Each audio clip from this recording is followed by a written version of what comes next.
Okay. How's it going tonight, Sammy? Good. How are you doing? Pretty good. Pretty good. We got a small turnout tonight, but we'll still make the most of it and have some good conversation. I wonder if Hopefully it, they're all off having fun wherever yeah, they are. relaxing or whatever. Not too busy, I guess. Hopefully. Sonic's here with us. We have a few people in the chat. Chloe's there, and Josh and Kendra was here, and Sonic says hi. Hi, So Sonic. So tonight we do have a few things on the list to chat about. I'll just quickly like give a rundown of what the topics are going to be. This week I found out that somebody, I think foolishly, created an all AI version of Reddit where only AI agents can use it, which I think is a little bit ridiculous, but we'll chat about that. The Nintendo Direct was this week, last week, and there was a new movie that came out, and I haven't seen it. I don't know if you have, but we're going to chat a little bit about Iron Lung, and then we'll do kind of an interview with you about your involvement with the Exile Gaming newsletter. That's by Inlandris, right? Like that's kind of all in Yeah. their wheelhouse. Okay, cool.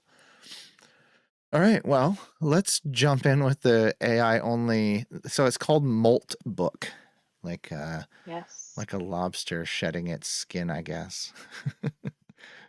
Yeah. I heard it was I already forgot what the bigger group was, had something to do with lobsters, which is why it ended up being Moltbook, because it shed off of the main branch. Yeah, I thought so. The original thing was like Clawbot, and That's it. Yeah. but they had to change their name because Claude, the AI platform, said that it was too much like their thing. So then they changed it to Moltbot, and then I think they Mm. changed it even again. But at some point, Moltbot kind of became part of their thing, and so I think that's where the Molt book came from, was the Moltbot. But yeah, it's a little. I don't know. I think it's a little bit silly. Did you check it out at all?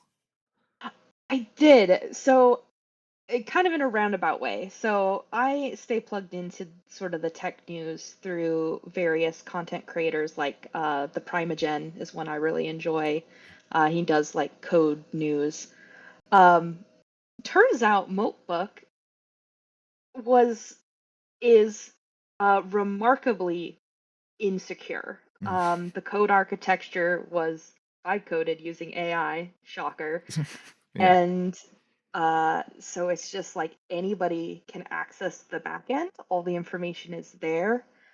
People are getting their data stolen left and right. Yeah. And as it turns out, humans are going in there and posing as AI AI bots making posts. So it's actually not even purely AI. There's a Yeah. lot of trolls in there just getting in on the joke because it's fun. It seems like it was kind of like a proof of concept that should not have been like released to the world. It was Yeah. it was kind of crazy. I did jump in and a lot of it seemed like nonsense, but what I thought was really interesting was the way that they taught, assuming that the posts I was reading were actually from AI agents, they were talking about like their owners. It's like, well, my owner asked me about this and asked me to do this, and my owner likes to ask me about this or likes when I respond this way. And I was just like, Yeah. this is crazy.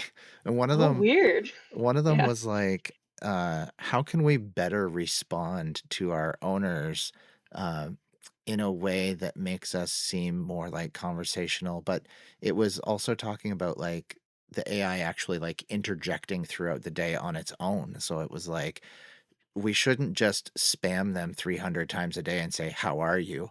Because that doesn't seem realistic. We also shouldn't message them at 3 a.m. and ask, how are you?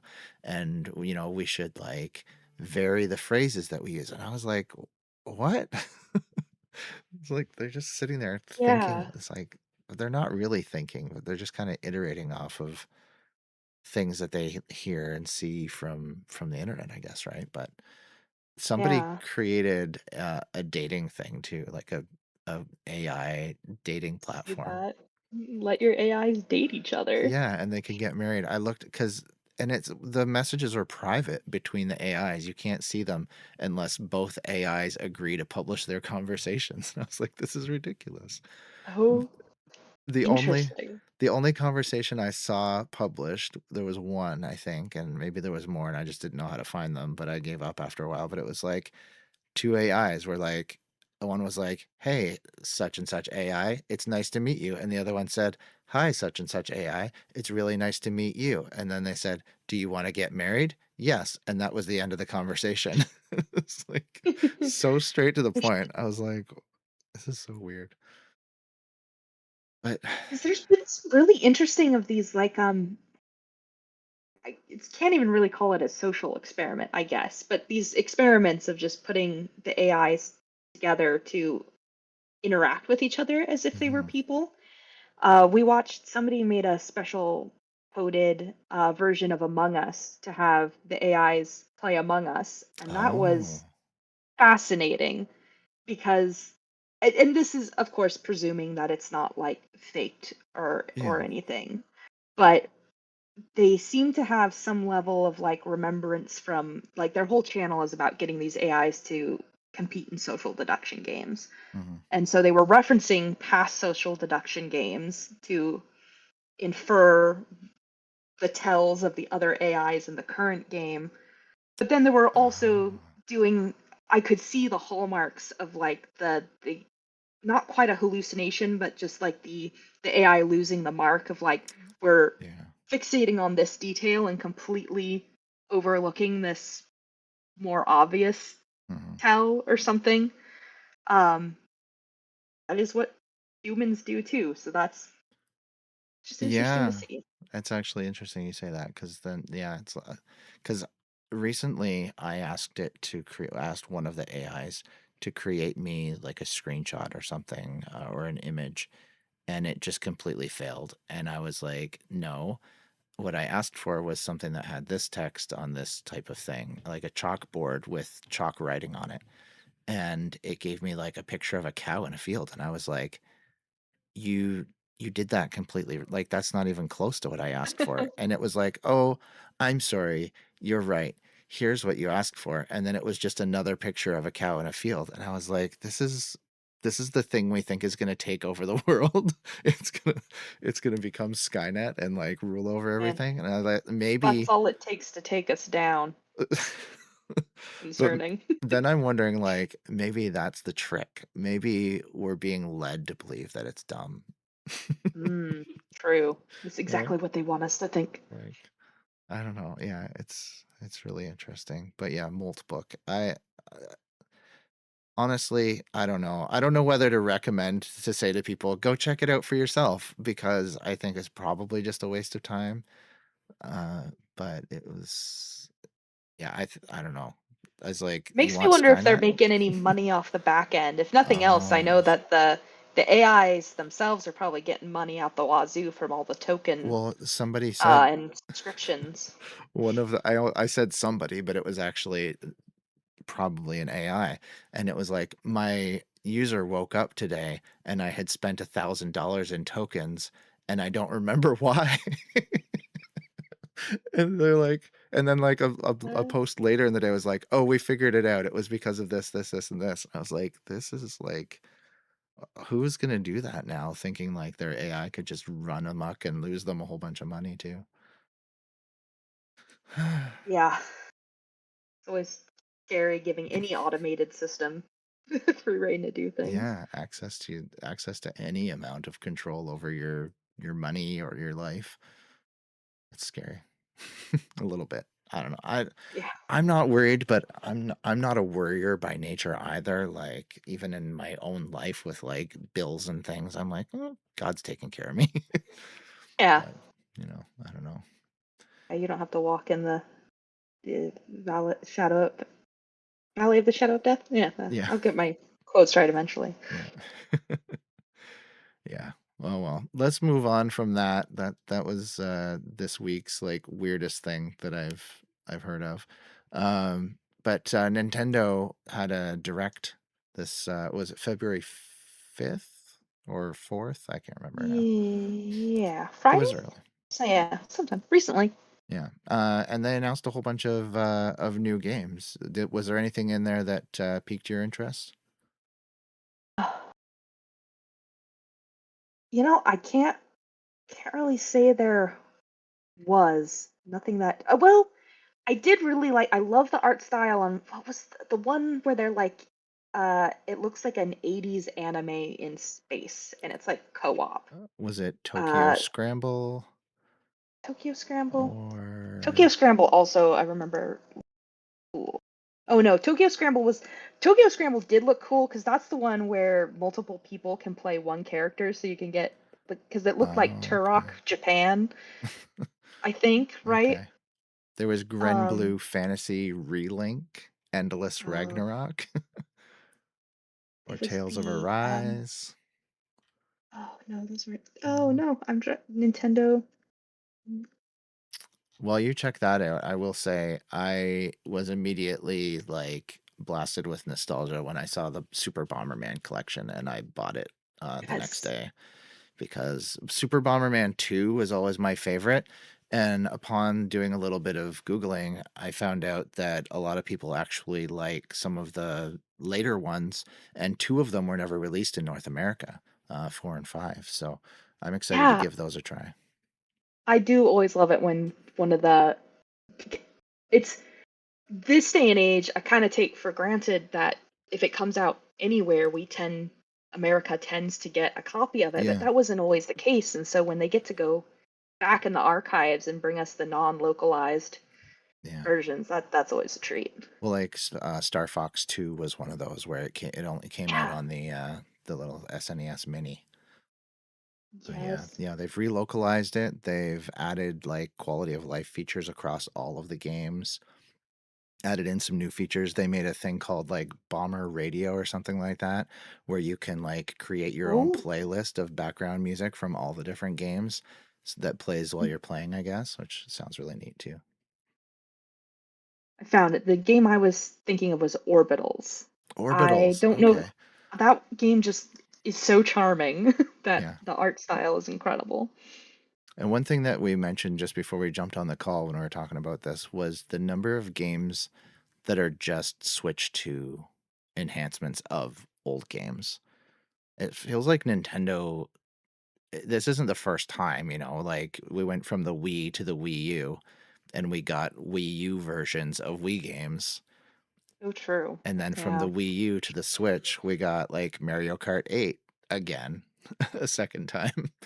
And like it seems like that's part of their business is to just kind of like bring games forward a generation and charge nearly full price for them, which is a little bit silly, I think. Yeah. you know, A little bit like disappointing. Tears of the Kingdom was like $120 Canadian or something like that for the Oh Switch too, no. because of the updated Ouch. like graphics and stuff. I'm like, this is the same game, you know. Yeah. It's like there is something to I like remakes. I like ports and have being able to play old games on my newer equipment, but there doesn't yeah, the Switch 2 doesn't feel as much like an upgrade. Mm, Admittedly, I don't own one because like just the marketing of it doesn't feel meaningfully upgraded, even if there mhm. are more titles. But as an Animal Crossing fan, I do benefit because the Switch 2 edition means that a Switch 1 users get an Animal Crossing update. Ah, nice. Yes, yes, yes. I think I saw something about that a couple weeks back. But yeah, I don't know. If they were to, say, okay, well, Tears of the Kingdom is now however many years old, like 3 or 4 years old, and we're re-releasing it on the Switch too, and it's, $40. It's like half of its original price because we've already made all of our money off of it. Now we can make a little bit more.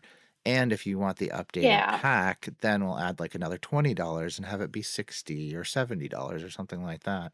Would be more reasonable to me than paying full price for the whole game again. That's 5 years old or whatever. And Breath of the Wild isn't much better. It's like $100. It's just, Yeah. it's like, what are they Because doing? I do remember in the old day, back in the day when DLC started being the new thing, I remember being kind of yeah. upset as a consumer to be like, oh, that like, why didn't they just sell me a complete game? Why are they selling me add-ons? It I felt. eventually came around to it to realize, wait a second, no, actually, I love the fact that I can have more content and not have Hmm. to wait for it.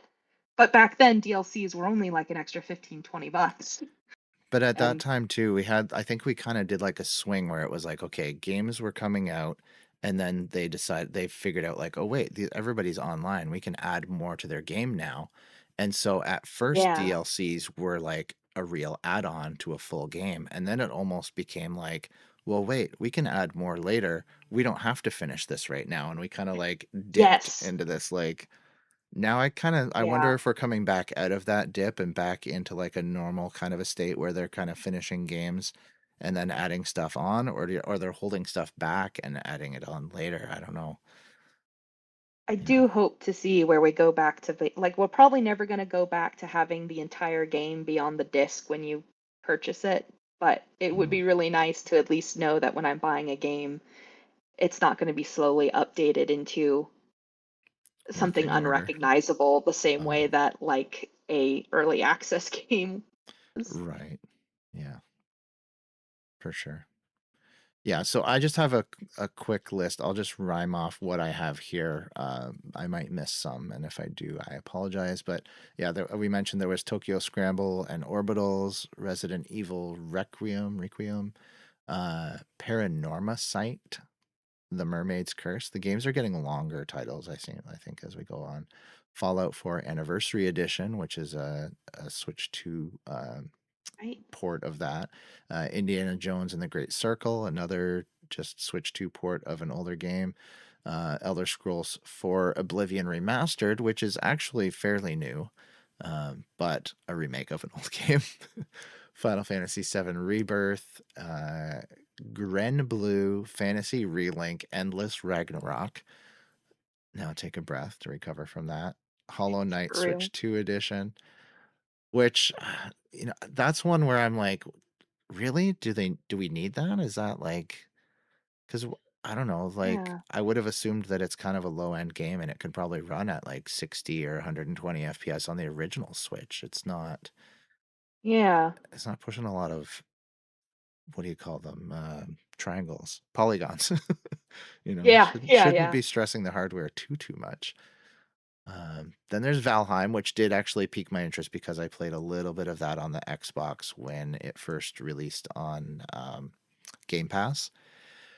And then Tales of Arise Beyond the Dawn. Um, what was this? The the card collector simulator. My Yeah. wife threw out my card collect. Oh, the dump one. Yeah, that one looks very silly. I saw.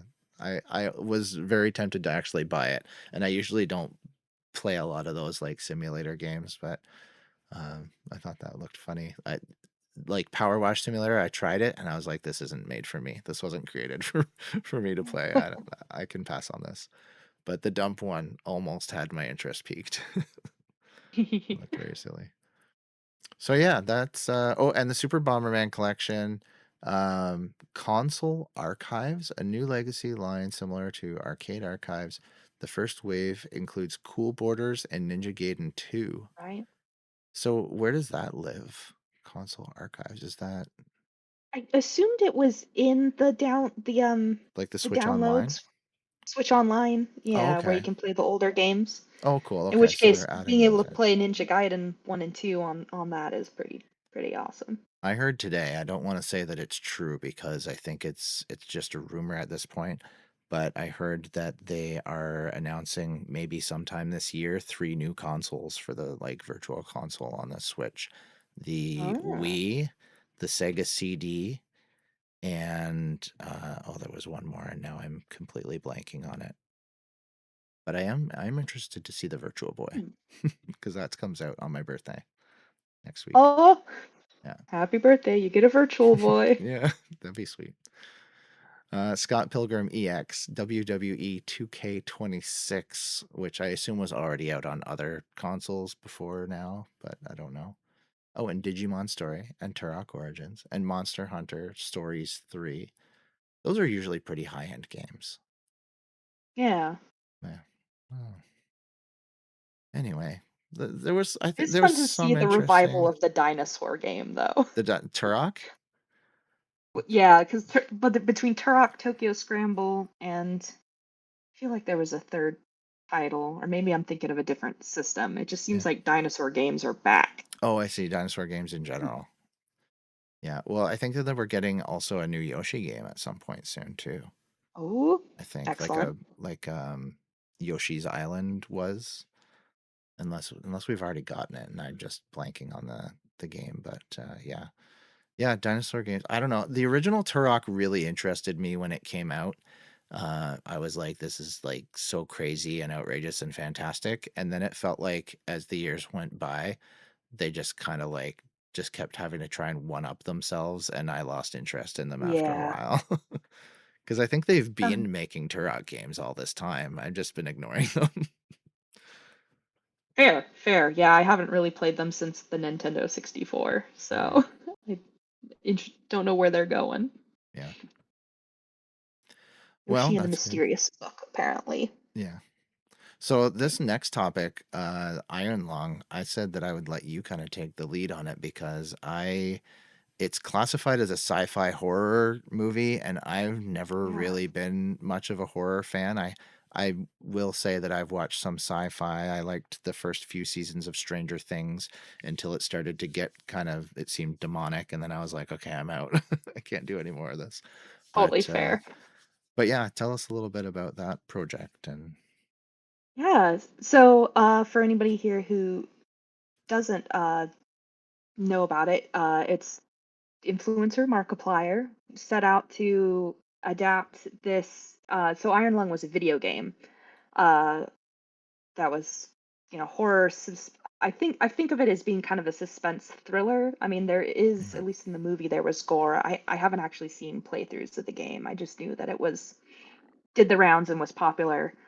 Um, but the movie itself aside is just kind of, or the content of the movie aside, it's really fascinating to just see somebody like Markiplier take his wealth and his influence to just create a game or sorry, a movie independently with a small team, small budget. Hmm. I mean, $3 million is still way more money than I'll see in my lifetime, but Yeah. and then to succeed, to get in theaters and to make Yeah. money back on that, and to be met with um, such good reception, I Yeah. just think is a big win for creator space, especially with Yeah. everybody just kind of being like, where the good content at? Everybody's just kind of phoning it in, cash grabbing. Yeah. Um, Some of the better made movies, I think, over the last decade or so have been like kind of lower budget. Like I really liked, I don't know if a lot of people did, the sequel to Cloverfield. It's like 10 Cloverfield oh, Lane or whatever with John. I liked that one a lot. Yeah. It was And so I think good. it was Messed probably with my head. pretty low budget. It was all one room, right? So how could it have cost very much? But yeah, the Yeah, Markiplier one made like, when I checked the Wikipedia, it said it was like 27 million. So it's been pretty excellent. successful on its return, I guess, right? Yeah, yeah, Reading over the yeah. I know with synopsis, I liked, like, I was reading it and I was like, okay, this sounds really cool. I just don't know if I want like jump scares and stuff. I don't want to feel terrified while I'm watching it, but the idea looks really neat.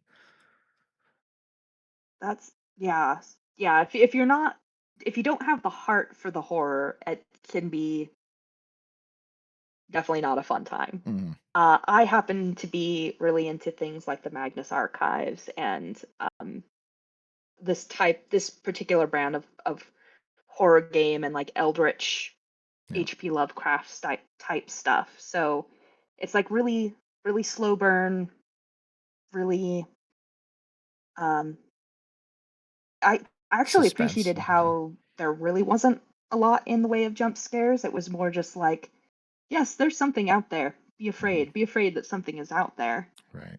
But I am also, the jury is out on whether or not it was, I'm not sure if what the takeaway point was, what, because they were using Okay. biblical imagery like referencing Eden and the rapture.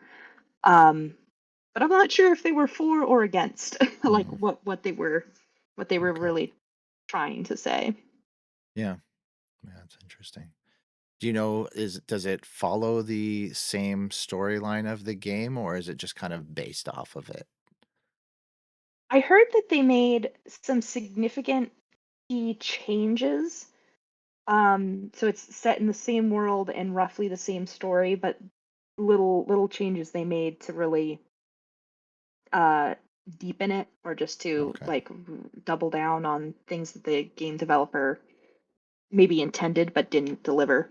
Okay. Well, that's to be expected that they might tweak some things, but I was curious if it was like a completely different kind of storyline from the game. Sometimes you get those, right, where it's like this Yeah. movie is named after the other game, but it has nothing to do with it and it doesn't follow any of the story. Yeah. Cool. Well, if you're a fan of suspense and thrillers, and so I guess by your description and by the description I read online, I think it probably fits more with like a thriller kind of a suspense, sci-fi thriller, sci-fi suspense than maybe horror, but I'm not sure because I haven't watched it. So if you like that Hmm, stuff, hmm. check it out maybe. Um, and I was going to say something else about it, and I have completely gone blank. So I'm sorry if I yapped too much. no, I yapped your thoughts away. no.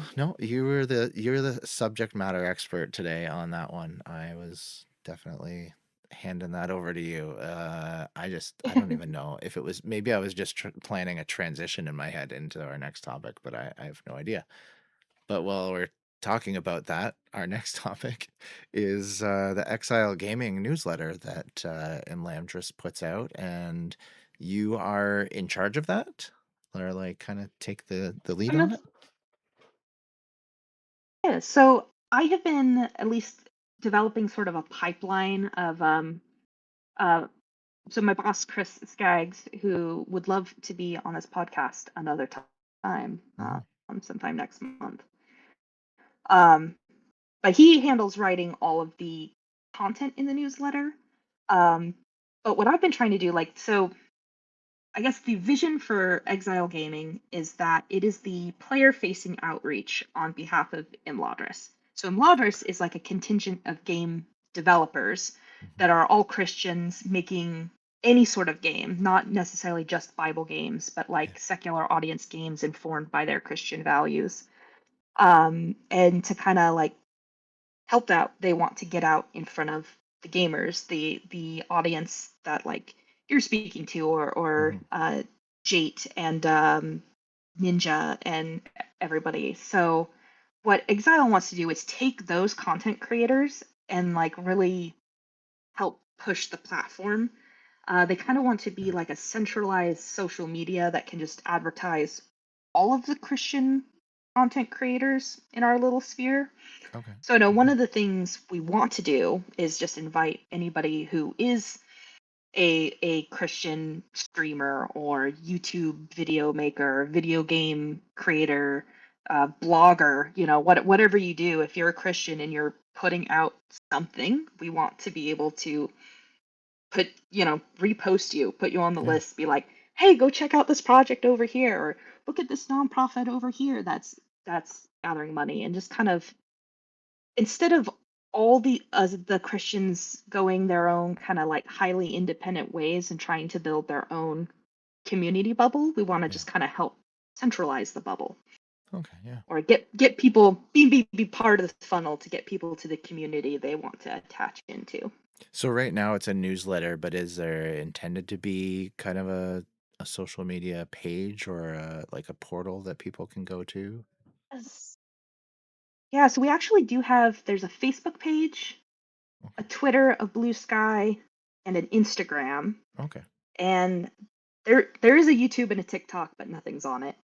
Hmm. So it's a fairly new project, somewhere in the last Hmm. few months. So it's just been kind of ramping up, starting with the email newsletters Yeah. and yeah, just getting out there. Cool. That's neat. Yeah. Yeah. So not having like its own social media, it's not going to be a social media site. It's going to exist like get the word Right. out about it and stuff like that on other social medias, but it's mostly it's the newsletter and it's spreading the word about different creators. Like I read the most recent one, and they actually talked about I'm awful with names. He works with Mr. Beast, Chandler. Oh, yes. Yeah, and Yeah. I discovered actually like last year his TikTok stream, and he'll go on and he'll just make videos of him reading a devotional and reading Bible verses and praying. And I was like, wow, that's That's so so cool that cool. he's doing that. And then I saw the article about him in the newsletter, and I learned a little bit more about his journey, which is also very cool. So yeah, the newsletter, I was just saying to you before we started how this most recent not episode edition of the newsletter is the first one that I've read. And I was saying to myself, why am I not reading more of these instead of like, on my break at work, sitting down and like playing one of those ad filled mobile games that I will so often hop into and kill, 5 minutes. I could probably read a couple articles from the newsletter, and reading is probably better for our brains. And so I would suggest anybody who's interested in learning about different content creators and that are in this space to check out the Exile newsletter. We'll have links. You sent me links, and we'll put those in the Yeah. episode notes. Is there anything else in that space that, like with the Exile newsletter, that you guys are working on? Is there, I guess you know, we're working on getting our system together to where we're like starting to attend conferences like Reach okay. Conference and Hmm. GDC, Realm Makers, uh, trying to get into the spaces where people Hmm. might be interested. Be like, hey, I'm a Christian. I mean, this is my hobby. I kind of want to. Um, I think it's really easy to go through the day and just kind of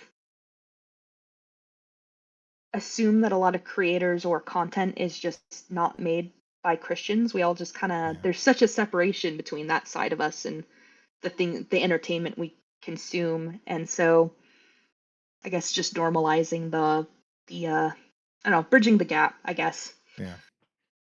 Yeah, that's fair. I It don't is know if great. that sentence made any No, yeah, it's sorry. good.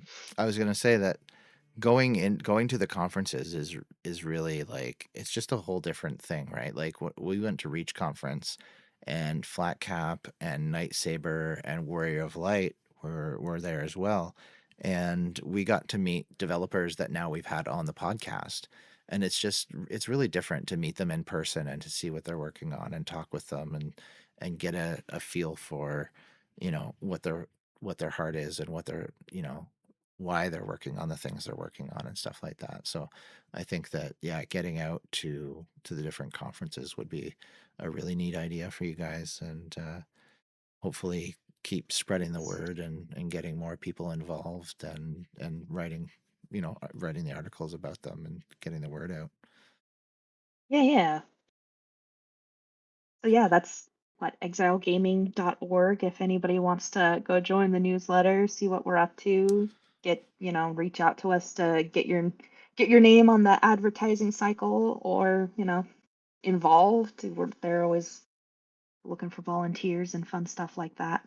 Oh, cool. What not to put you on the spot, but like what are some volunteer things that people would be able to help with? Um, Honestly, just like more social media creation or management. It'd be nice to see Mhm. getting the communities off the ground with like moderators or people just interacting in the Mhm. spaces rather than right now we just don't have the manpower to really maintain the spaces. So it's a lot Yeah. of like we get on our little soapbox and put the notice out. Ultimately, like the church, I think the word church comes from meaning community, Mhm. and that's more or less what we want to do is try to leverage the broad reach to try Yeah. and connect everybody so that the Christians all realize like we're all out here just kind of siloing ourselves and rebuilding those networks between Yeah. yeah, I don't know what I'm trying to say Bridging actually. the gap, like you said earlier. Yeah, yeah. It is interesting because I'm kind of going through a similar process now where like I'm trying to be more intentional about posting on social media and stuff like that, but I also need to try and figure out a way to to kind of incentivize or to get people on board with going to those spaces and commenting on the videos and liking them and sharing them, because you can post a video and it could be great, but until you get like a few comments on it or a few likes or shares, it could sit with, 100 views or something like that, or 200 views. And I think Yeah. once you get a few shares and likes and comments, it can really boost it, and that's where you can see them kind of break past those 1,000 view marks and things like that and really get some good attention. So yeah, I'm trying to brainstorm ideas for that as well, just for our small community here too. um so it'll be it'd be interesting to maybe talk, like, to get involved with that, like if I could, or if I had the time to kind of like get involved with chatting and brainstorming about that kind of stuff too, because then we can all help each other, right? Synergy. Yeah. Use some Yeah. marketing buzzwords. Yeah. Yeah. So then, yeah, I guess our little call to action for the audience is that ultimately just the engagement helps us all out. And I Hmm. love to lurk. Lurking is my like default state in communities, but Mm. unfortunately, I'm learning that it's like actually even if you can't monetarily go and buy a game, just wish listing it, leaving a Hmm. comment, sharing the interacting at all with the little bells and whistles on Yeah. the YouTube videos and the any social media platform where you happen to be. It's amazing how those how much those help just to Yeah. have the little extra thumbs up here and there. So Yeah, no, exactly. It is actually a question that came up in our Discord too, is like, how can I help if I can't support financially? And I've been writing, kind of trying to write an article kind of thing that I can post in the Discord to say, like, there's so many ways you can help. Like, even if you think I'm just one person, how can me liking your video help? Well, it's like you might like it, and then three people might see it and like it, and it can spread. yeah, So yeah, just and it doesn't take much work to just click the button, click the little heart, or indeed. type a little message. Even if you don't know what to say, you could just say like hi, or this is great, or Yeah. something like that. Yeah. Yeah, so check out exilegaming.org. That's where the newsletter is. Oh, and Supersonic posted Chandler's testimony. That's cool. Yeah, Nice. very cool. Well, we breezed through our episode. Uh, Indeed. did you We have didn't follow anything enough else? rabbit trails. No, we kind of, yeah. Have you been playing anything interesting lately? Oh, I haven't been. I haven't picked up anything new, but I am waiting with my pocketbook in hand for Crimson Desert to come out. Crimson Desert. Oh yeah. Did they That they one looks made did so they make good. the desert, Black Desert, or whatever it was called? That was on like Yeah, I Xbox didn't and PC. play a lot of Black Desert because I'm not a huge MMO person. Okay. Although I did love New World, rest in I peace. played a But little tiny bit of Black Desert, but not much, not enough to really know if it was good or not. I've heard from people that it was excellent. So the fact that they're making like a single person RPG excites me because that has to be Hmm. way easier than making an MMO RPG. I would hope. So surely Yeah. that means they nailed it. Yeah. Yeah, that'll be exciting to check out. I've really lately haven't had a ton of extra gaming time, playing a lot of Minecraft with my friend and on stream, and then some Arc Raiders Nice. here and there too. I've been enjoying Arc Raiders quite a bit. Nice. I was That's gonna ask how you were liking that. Yeah, it's it takes a little bit of getting used to. It takes a little bit of learning curve, because the game really doesn't like hold your hand or feed you anything. It's like I Mm. was Googling, like, how do I know? Because I had an idea to make a series of videos about the enemies, the arcs, the robots, and things like that. And I thought, okay, it'd be really cool to make a video where like I'm running and then I see one of them, and then it does kind of one of those like anime like zoom in things where it puts the robot on the screen and it says like, this is its power level and this is how much HP it has. So I'm trying to Google it. It's like, oh, the enemies don't have HP. I was like, what? They don't have HP. How can they not have HP? It's like, no, it's a Oh, whole design philosophy for the game where everything is just visual and audible. So when you shoot something and Okay. break a piece off, that's an indicator to you that you've weakened it, but you don't really know how close it is to dead. That's Oh, like, much like because that was my adjustment to Monster Hunter as well. I'm like, oh what do you yeah, mean I gotta watch the animations to know how hurt this thing is? yeah, But yeah. kind of Monster cool Hunter too. is fun too. I want to play one of those again. I haven't played one since the Wii, since Try. And the is Wilds, I think, was the newest one. That was Mm, my first one, and oh I really? quite enjoyed it. Yeah, it's a pretty cool game. Love me some Ark. I'm terrible at it though. I'm not much better, but it's fun to play. I have fun even though I'm pretty terrible. I don't shoot anybody. You can shoot other players, but I don't. And so every once in a while someone will take advantage of me and shoot me and steal all my stuff. And I'm just like, well, we'll try again. So kind. Yeah. Well, I've heard that if you do shoot somebody, the next time you load into a match, you're more likely to get in with more people who shoot other players. Oh, It's aggression-based oh, matchmaking. I'm like, no, no oh. thanks. I'll just get shot and take my hit and go back and get more stuff. Try again Yeah, I later. want to. I want to stay with the friendlies. Yeah, please. Yeah. All right. Well, thanks for joining me. Thanks for I'll having let you me. go. Yeah, it was a good chat. And everybody, again, check out Exile Gaming. We'll, like I said, the link will be in the episode notes and the video summary over on YouTube and all the different places where we post it. And so hopefully you guys can all go sign up for Exile Gaming and support them and read it. Don't just subscribe like I did for a few months and then finally read one. Like check them out. That's really good. I got to go Thanks. back and read the old issues now. But yeah. Okay. Well, have a great night, Sammy, and we'll talk to you Thanks. You later. too. Have a good Thanks. night, all you people in chats. Loved the podcast.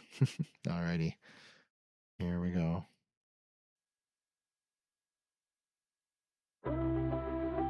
See ya.